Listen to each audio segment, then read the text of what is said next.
Para aquellos que quieren mejorar su vida devocional, para los que necesitan ayuda espiritual, para todos los que desean un contacto diario con Dios, presentamos Radio Amanecer en Estudio, un alimento espiritual para tu alma. Con nosotros, el conductor de esta entrega, Pastor Juan Francisco Scroggins.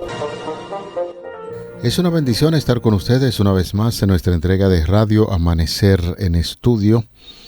Qué bueno que nos acompañen en esta hora. Oramos para que el Dios Todopoderoso, que es nuestro Dios, continúe derramando bendiciones sobre usted y los suyos, y reiteramos nuestra gratitud por acompañarnos a esta hora. Esperamos que el análisis de la lección, ni una piedra sobre otra, pueda ser de bendición para ustedes. Recordamos que esta es la lección número 10 que estamos estudiando en esta semana, los últimos días, y el pasaje de la Biblia que nos está sirviendo de fundamento en Marcos 13, 26 y 27. Entonces verán al Hijo del Hombre, que vendrá en las nubes con gran poder y gloria. Entonces Él enviará a sus ángeles y juntará a sus elegidos de los cuatro vientos, desde el extremo de la tierra hasta el extremo del cielo. Muchas bendiciones, que Dios le proteja siempre. En esta hora saludamos al pastor Ángel Dayan de la Cruz. Está con nosotros en los comentarios a estas lecciones. Pastor, muchas bendiciones. Muchas gracias, mi querido amigo y hermano, Pastor Scroggins. Estamos determinados por decisión propia de seguir adelante con lo que Dios nos da, lo que Dios nos permite tener y ser, especialmente, sobre todo, la vida que nos ha prodigado. Y en este maravilloso día, esta oportunidad, reafirmamos y confirmamos un acuerdo con Dios, y es de agradecerle por todo lo que Él ha hecho por nosotros. Y en esta nueva ocasión, nosotros podemos unirnos para estudiar su santa y divina palabra, especialmente en este tema que nos ocupa durante la semana. Así como estás, donde te encuentras, te invitamos que en actitud de oración te unas con nosotros para orar. Padre nuestro, Dios de bondad, te damos muchas gracias. Te rogamos de una manera muy específica que continúes dirigiendo nuestros pasos, que aumente nuestra fe y nuestra dependencia de ti, que el Espíritu Santo siga guiándonos de tal manera que podamos confirmar, ratificar eso que aprendemos de la palabra de Dios, que nos da fuerza, que nos da vida y nos permite cada día más depender de un Dios todopoderoso que nos ha salvado y nos da vida eterna. Gracias, Señor, por escucharnos. En el nombre de Jesús. Amén. Amén. Cuando, no sé, pastor, si a usted le trae a la memoria algún evento de la palabra de Dios, alguna historia, cuando escucha la expresión ni una piedra sobre otra, no sé si le trae algún recuerdo de alguna cita bíblica o alguna declaración de las Sagradas Escrituras para que entremos en detalles. Bueno, la cita bíblica por excelencia que en paralelo uno puede ver y analizar, Marcos 13 como tal, 1 al 13, es la parte bíblica fundamental para el día de hoy. Pero también lo contempla y lo analiza, lo presenta Mateo y Lucas. En paralelo podemos leer de ellos y hacer un complemento, pero recuerde usted que en ocasión en que los discípulos estaban, como cualquier judío, orgulloso de su templo y su edificación, el Señor les dio una serie de declaraciones que dejó muy sorprendidos y a la vez también confundidos. Llegar a decir que no quedaría piedra sobre piedra, que no sería destruida del templo. Eso sería literalmente para ellos, eso fue interpretarlo como el final del mundo, pastor. Del templo, de sus anexos y de la ciudad de Jerusalén. Es decir, que para poner la cosa todavía en un nivel más alarmante para los discípulos, y especialmente ese círculo íntimo donde él hizo esa pronunciación, parecería casi imposible decir que, de hecho, Pastor Machuque y amigos oyentes, Jerusalén y especialmente el templo una obra magnífica, unos 40 años, si no mal recuerdo, en la construcción de ese templo y el tipo de material que se utilizó, donde el mismo emperador romano puso su aporte, ahora decir que no quedaría piedra sobre piedra que no sea destruida. ¿No? Y también las palabras de Jesús fueron entendidas muy diferentes a el motivo o el objetivo por el cual Jesús la dijo. Noten ustedes que vamos a leer en Marcos capítulo 13, versículos 1 al 13, para que tengamos una idea más completa y entonces entremos en detalles. Pastor Scroggins, si nos puede ayudar en la lectura principal, en los primeros versículos. Sí, voy a leer del 1 al 7. Usted concluye del 8 hacia abajo. Okay. Saliendo Jesús del templo, le dijo uno de sus discípulos: Maestro, mira qué piedras, qué edificios. Jesús les respondió y le dijo: ¿Ves estos grandes edificios? No quedará piedra sobre piedra que no sea derribada. Y se sentó en el monte de los olivos, frente al templo. Y Pedro, Jacobo, Juan y Andrés le preguntaron aparte: Dinos, ¿cuándo serán estas cosas? ¿Y qué señal habrá cuando todas estas cosas hayan de cumplirse? Jesús respondiéndoles comenzó a decir: Mirad que nadie os engañe, porque vendrán muchos en mi nombre diciendo yo soy el Cristo, y engañarán a muchos. Mas cuando oigáis de guerras y de rumores de guerras, no os turbéis, porque es necesario que suceda así, pero aún no es el fin. Porque se levantará nación contra nación y reino contra reino, y habrá terremotos en muchos lugares, y habrá hambres y alborotos. Principio de dolores son estos. Pero mirad por vosotros mismos, porque os entregarán a los concilios, y en las sinagogas os azotarán, y delante de los gobernadores y de los reyes os llevarán por causa de mí, para testimonio a ellos. Y es necesario que el evangelio sea predicado antes a todas las naciones. Pero cuando os trajeren para entregaros, no os preocupéis por lo que habéis de decir, ni lo que penséis, sino que os fuere dado en aquella hora, eso hablad. Porque no sois vosotros los que habláis, sino el Espíritu Santo. Y el hermano entregará a la muerte al hermano, y el padre al hijo, y se levantarán los hijos contra los padres, y los matarán, y seréis aborrecidos de todos por causa de mi nombre, mas el que persevere hasta el fin, éste será salvo. Cuando nosotros vemos el capítulo 13 de Marcos, nos damos cuenta que este capítulo contiene una perspectiva acerca de la escatología, es decir, acerca de los acontecimientos de los últimos días. De una manera muy específica, la discusión está precedida por una pregunta que formulan los discípulos, que contiene 3 elementos básicos, pero ellos, en la declaración que Jesús hace en relación con la destrucción del templo, lo asocian con ¿qué? Con el fin del mundo, el final de todas las cosas. Es por ello que en el transcurso de esta semana estaremos viendo cada uno de esos elementos que se desprenden de la escatología, específicamente que contiene el capítulo 13 de Marcos. Fíjese que el análisis del capítulo 13 de Marcos en esta primera parte contiene un contexto interno que nos permite analizar una perspectiva de qué es lo que va a suceder. Noten ustedes que Jesús dice el versículo 4 dice: ¿cuándo serán estas cosas? ¿Y qué señal habrá cuando todas estas cosas hayan de cumplirse? Entonces, estas cosas nos ayuda a nosotros a pensar de manera directa en un cumplimiento profético de lo que Jesús mencionó en el capítulo 1, versículo 15, que dijo: el reino de Dios se ha acercado, está a la mano, está al alcance. Es decir, lo que ya mencionó de una manera directa, tenemos que citar la profecía de Daniel, cuando se hace referencia a la abominación desoladora y otros elementos más que son presentados por Daniel. es importante que veamos que la profecía más grande de tiempo es la de los 2300 días o 2300 años, según el principio día por año, de los cuales ha de sacarse 490 años que serían dedicados exclusivamente para el pueblo de Dios, para Israel. Estos 490 años tendrían una oportunidad para el pueblo, de una u otra manera, hacerle caso, volver al camino de Dios y saber que Dios ha venido dirigiendo a su pueblo.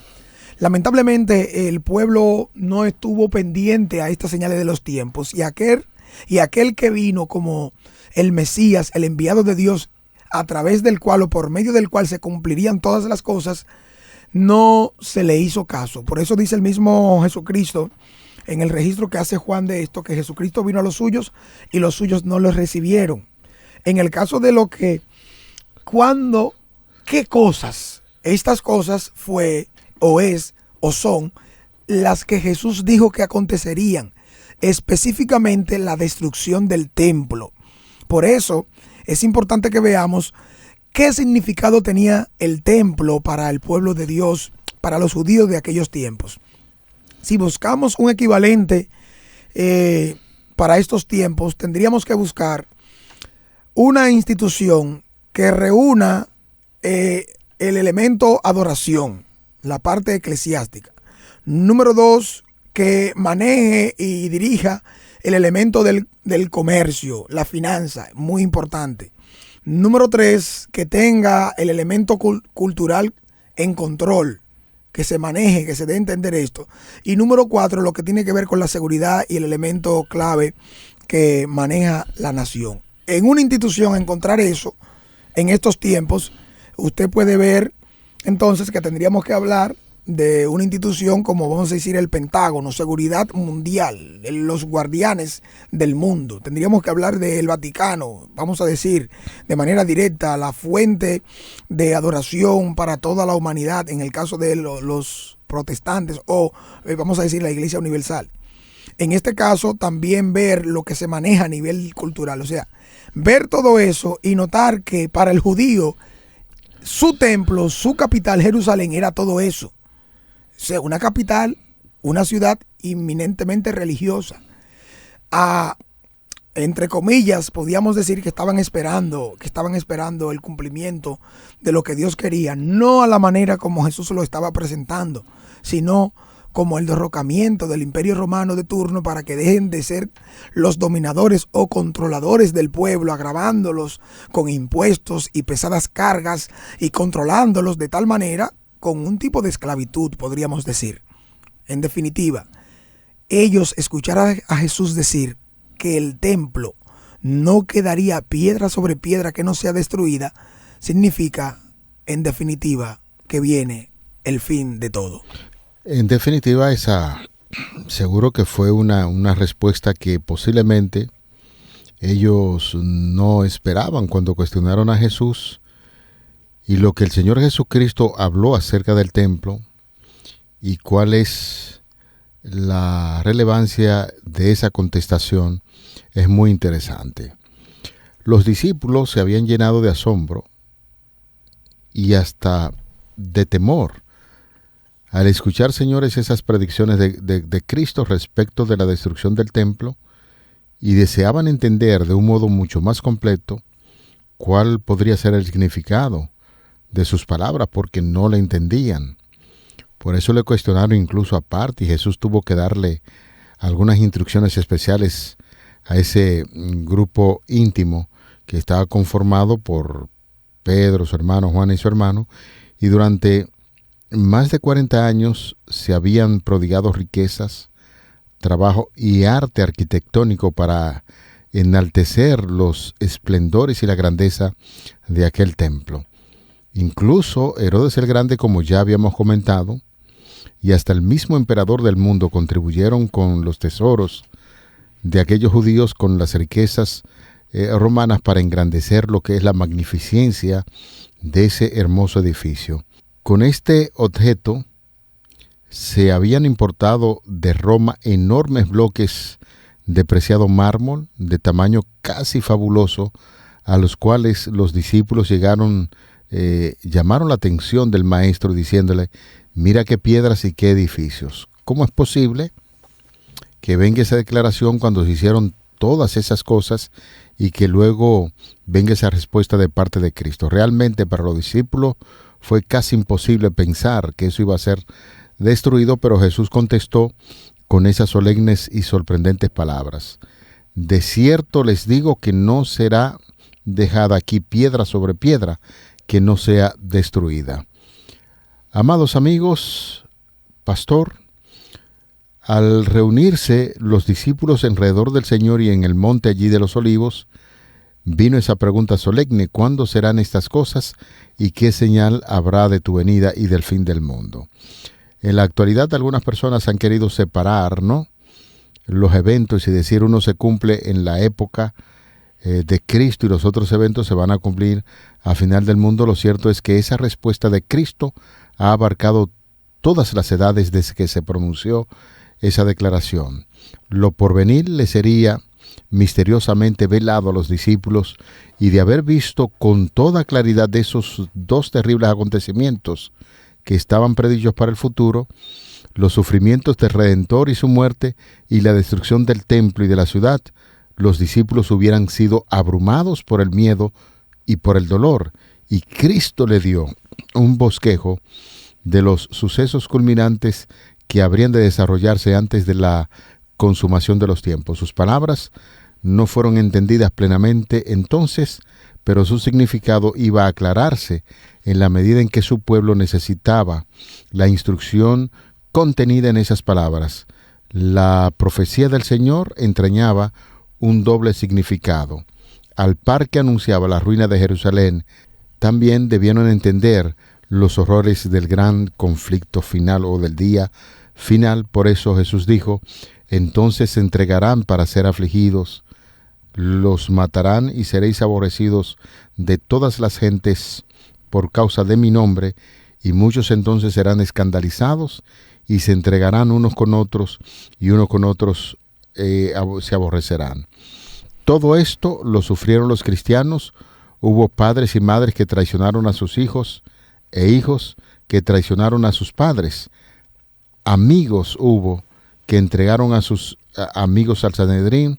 Los perseguidores cumplieron su propósito matando a Esteban, Santiago y otros cristianos. Por eso, la reserva de Jesús, de un lado, podríamos decirlo así, que los discípulos no pudiesen mirar la perspectiva, lo que significaban esas palabras.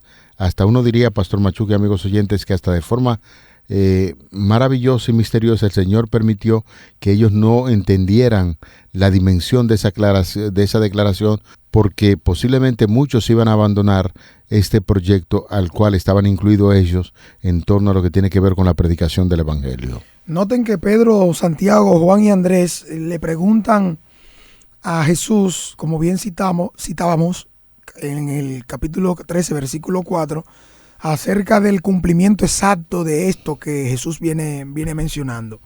Y lo más llamativo en este caso es la respuesta que da Jesús en los versículos 5 al 13 del mismo capítulo 13.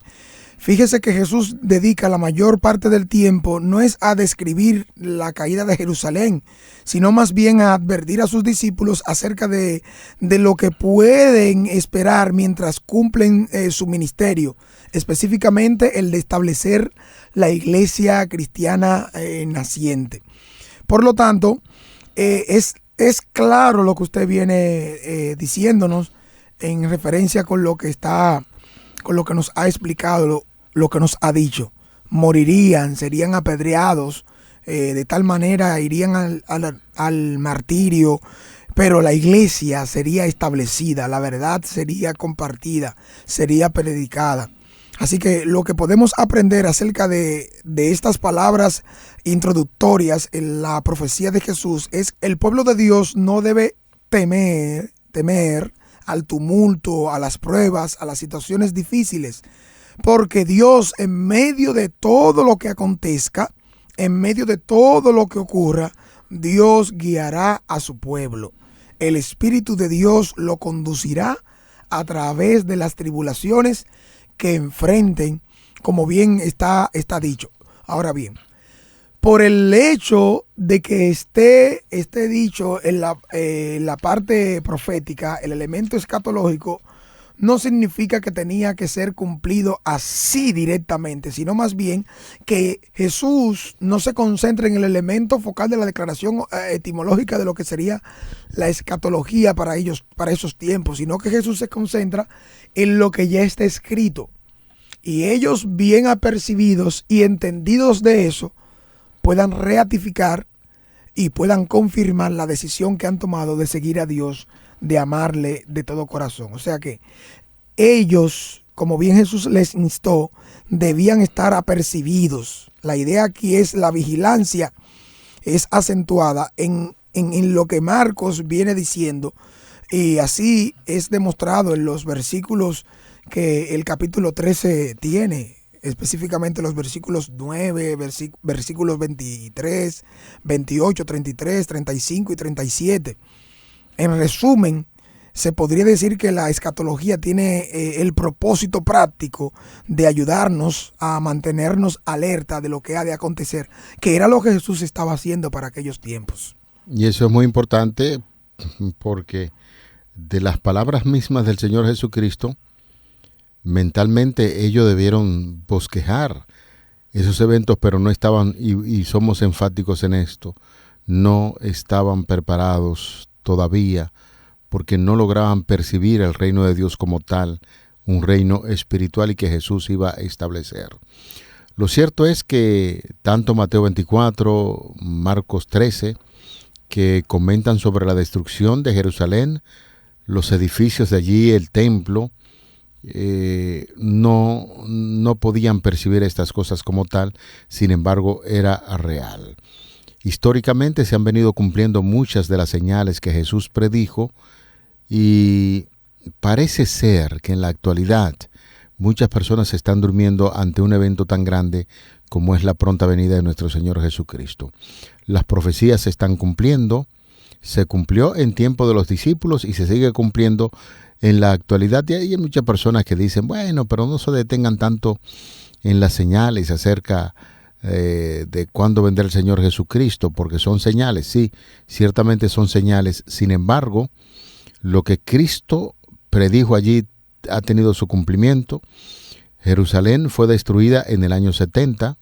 Ya en el año 66, cuando el ejército romano iba a tomar directamente la ciudad de Jerusalén misteriosamente, en el momento cumbre en que se iba a producir la conquista, hubo una retirada del ejército romano y ahí los discípulos que estuvieron atentos a las palabras del Señor Jesucristo salieron de Jerusalén y ninguno pereció en la destrucción. Lo cierto es que en el año 70, Tito, al frente de un gran ejército romano, destruyó los edificios del templo y lo que pasó allí, señores, fue terrible en la toma de Jerusalén. Sí. Los horrores que vivió el pueblo, que fue desobediente a lo que el Señor había establecido y que se estaba cumpliendo tal y como Jesucristo lo dijo. Lo que resta de aquí en adelante es que nosotros continuemos analizando esas señales y conforme a lo que se predice ahí, pues nosotros como pueblo tenemos el gran privilegio de pronunciar las palabras maravillosas que Jesús habló acerca de su pronto retorno a esta tierra. En esto tenemos que aprender una lección interesantísima, es que las profecías bíblicas se van cumpliendo y nosotros tenemos un gran compromiso de continuar predicando el Evangelio y el retorno de Jesús a esta tierra. Es bueno que entendamos que en el Evangelio de Marcos Jesús no anuncia necesariamente un acontecimiento nuevo, sino el cumplimiento de un tiempo y de un momento señalado según la profecía bíblica. Jesús no se sale y su escatología es bíblica, no orientada en otra dirección. No hay una fecha precisa en la explicación de Jesús acerca de lo que ocurriría, pero él detalla señales muy claras. Todo lo que ocurre entonces de aquí en adelante, fíjense que el cumplimiento de esta destrucción del templo y de Jerusalén, según el capítulo 13, versículo 2, entonces es muy bien descrita. Tanto Elena White en El conflicto de los siglos, en la página 33, así también como el historiador Flavio Josefo describe esos últimos días de la ciudad y dice claramente: entonces Tito se retiró a la torre Antonia y resolvió asaltar el templo al día siguiente, temprano por la mañana, con todo su ejército, y acampar alrededor del sagrado edificio. Pero en cuanto a Dios lo había condenado al fuego hacía mucho tiempo, y ahora ese día fatal había llegado. Era el 10º día del mes de Ab, en el que fue quemado anteriormente por el rey Babilonia. Aunque estas llamas surgieron de los propios judíos y fueron provocadas por ellos, pues al retirarse Tito, los rebeldes se detuvieron por un tiempo y luego atacaron de nuevo a los romanos. Cuando los que custodiaban el santo templo lucharon con los que apagaban el fuego que ardía en el interior del atrio del templo, pero estos romanos pusieron en fuga a los judíos y llegaron hasta el templo mismo. Alrededor del altar yacían cadáveres amontonados unos sobre otros, y por los escalones que subían a él corría una gran cantidad de sangre, y por todas partes caían cadáveres que habían sido asesinados arriba. Qué terrible descripción de lo que aconteció en aquel momento. Lamentablemente, todos los que no hicieron caso a lo que Jesús dijo, murieron. Rechazaron a aquel que les dijo: vuestra casa os quedará desierta. Pero Dios, en el momento conveniente, les trajo esperanza y solución a su problema, para que no aconteciera en todas las familias lo que lamentablemente vimos que ocurrió a precio de sangre y muerte. Amigos, así estamos llegando al final de nuestra entrega de Radio Amanecer en Estudio. Recuerden que la palabra de Dios es muy cierta. Las profecías se cumplen, y si estamos estudiando este tema es para hacer la advertencia de que ciertamente llegará un tiempo en que no quedará, incluso ahora en la actualidad, piedra sobre piedra que no sea destruida. La pronta venida de Jesús está a las puertas y nosotros debemos vivir siempre orando, predicando y permitiendo que el Señor more en nuestros corazones para cumplir con la misión que tenemos en esta tierra. Padre, cerramos esta lección, el estudio del día de hoy, dándote muchas gracias por las orientaciones de tu palabra, que tienen fiel cumplimiento. En la historia, estas profecías bíblicas nos dicen que estás muy pronto a venir a esta tierra.